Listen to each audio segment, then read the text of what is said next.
we're going to be looking at how to become an effective minister.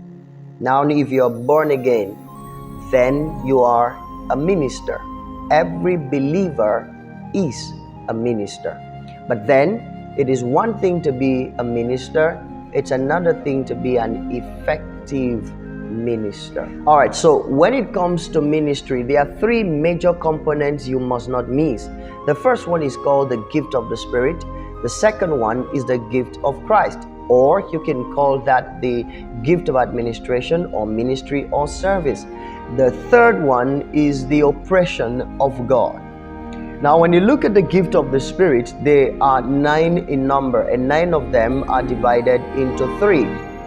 First, we have the revelational gift, then we have the power gift, then we have the utterance gift. Now, on the revelational gift, you have the word of wisdom, the word of knowledge, and the discernment of spirit. And under the power gift, you have the gift of faith, you have the gift of healing, and then you also have the gift of the working of miracles. On the utterance gift, we have the gift of prophecy, we have the gift of diverse speaking in tongues, and then we have the interpretation of tongues. Those are the 9 gifts of the Spirit. Now, we also have what is called the gift of Christ. Like I said, you can call it the gift, the administration gift, you can call it ministry, you can call it service. There are about 5 of them, and the 5 of them, I divide them into 3 categories also. So I have what I call the foundational gift, or the builders. I call them the builders. Remember, in Ephesians chapter 4, there are 5. The first one is the apostles, then the prophets, the evangelists, the pastors, and the teachers. Like I said, I divide them into 3. The first 2, I call them the builders. Remember, the Bible says that every house is built by wisdom, and it is established by understanding, and by knowledge the chambers are filled. And Paul was speaking, he said that we're built upon the foundation of the apostles and prophets. So the apostles and prophets are the builders. But we need someone that will establish. So I call the second category the establishers, and these are the teachers. They help to establish. Then I call the third category the fillers, the evangelists, and the pastors. So what happens is that the evangelists will bring in, the pastors will keep, the prophets and the apostles will build, and then the teachers will establish them. Now we have what we call the gift of the Lord, or the oppressions of God. Now the oppressions of God, there are about 12 of them. And I've also divided the 12 of them into 3 categories. 12 of them. I call the first one organizational gift, or the organizational oppressions. Now, these are gifts that enable you to function effectively in an organizational setting. The first one is leadership. The second one is administration. The third one is craftsmanship. And the fourth one is service. Then I also have the category that I call the mind, or the transformational oppression. These are the oppressions that enable you to bring about transformation in the lives of people. The first one is evangelism. The second one is exhortation. The third one is teaching. And the fourth one is intercession. Then the third category, I call it physical oppressions. These are the platforms or oppressions that enable us reach out to people to solve their problems, to meet them at the place of their needs. There are 4 of them. The first one is giving. The second one is hospitality. The third one is mercy. And the fourth one is helps.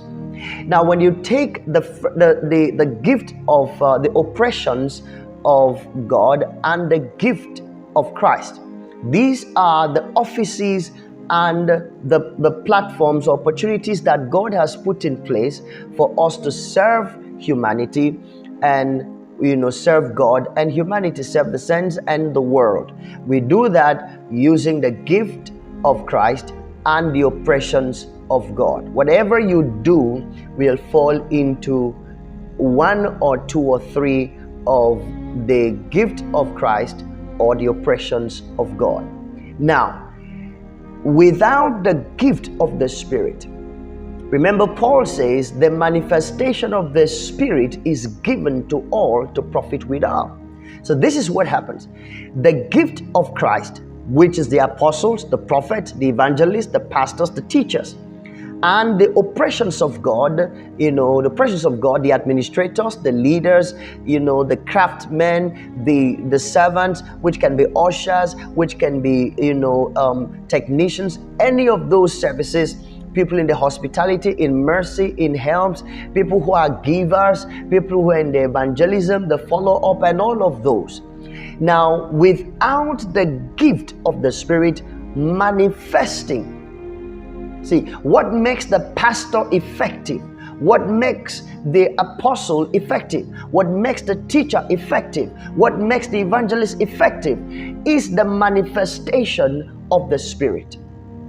What makes the usher effective is the manifestation of the Spirit. Otherwise, it will just be another, professional job, another professional service. So when it comes to the kingdom, it's not just about getting certain things done, organizationally. It's about the spiritual touch that we bring into what we are doing. That even while I'm trying to get the records clean, even when I'm trying to give orders, even when I'm trying to lead the organization, I bring into that organization the manifestation of the Spirit. And the Spirit of God manifests in those 9 areas that we mentioned. In the word of wisdom, the word of knowledge, the discernment, the faith, the healings, the working of miracles, the tongues, the discernment of spirit. Listen, when a believer or a minister manifests the Spirit of God, he certainly will be effective. Why? The power of God will be evident. The power of God will be manifest. He will produce result.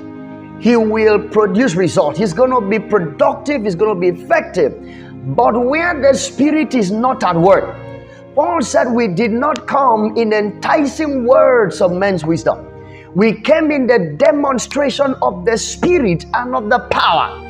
There has to be a manifestation of the power of God for you to be effective. Now, when you look at history, you find out that many of the generals, the apostles of faith, some of them may not have been, very intelligent, may not have been very good organizers, but hey, you would not doubt the presence of power in their meetings. The manifestation of the Spirit is what makes a minister effective. It's my prayer that in your office as an apostle, in your office as a pastor, in your office as an evangelist, in your office as a teacher, in your office, in your place of your work as an administrator, as a leader, whatever it is that you have found yourself to do in that your business, wherever you are, that the Spirit of God will manifest through you.